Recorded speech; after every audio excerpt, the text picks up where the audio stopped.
ఢిల్లీ పేలుడు ఘటన నేపథ్యంలో ప్రముఖంగా వినిపిస్తున్న అల్ ఫలా యూనివర్సిటీపై ఈడీ అధికారులు దాడులు కొనసాగిస్తున్నారు. యూనివర్సిటీ తప్పుడు అక్రిడిటేషన్ ఆధారంగా విద్యార్థుల నుంచి 415 కోట్ల 10 లక్షల రూపాయలు వసూలు చేసినట్లు ఈడీ అధికారులు నిర్ధారించారు. ఫీజుల రూపంలో వచ్చిన ఆదాయాన్ని స్వచ్ఛంద విరాళంగా చూపినట్లు గుర్తించింది ఈడీ. ఎటువంటి గుర్తింపు లేకుండానే విశ్వవిద్యాలయాన్ని నిర్వహిస్తూ ఫీజులు వసూలు చేస్తున్నట్లు ఆరోపణలు వెలువడుతున్నాయి.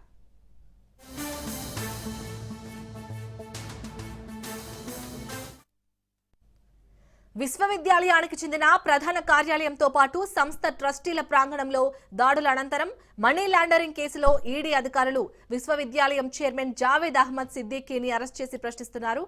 సోదాల్లో 48 లక్షలకు పైగా నగదు, డిజిటల్ పరికరాలు, డాక్యుమెంటరీ ఆధారాలు స్వాధీనం చేసుకున్నారు. అక్రమంగా సంపాదిస్తున్న ఈ నిధులను ఎక్కడికి మళ్లిస్తున్నారనే విషయంపై ఈడీ దర్యాప్తు చేస్తుంది.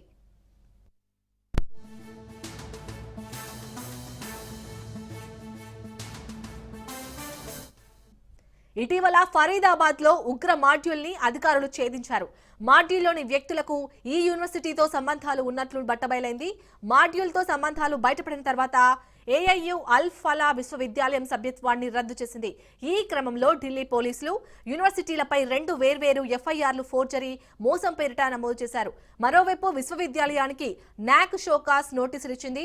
విద్యాసంస్థ వెబ్సైట్ గుర్తింపు గురించి తప్పుడు సమాచారం ప్రచురించినందుకు గాను ఇవి జారీ చేసినట్లు తెలిపింది. విశ్వవిద్యాలయం చైర్మన్ జావేద్ కు 2 సమన్లు జారీ చేసింది ఈడీ.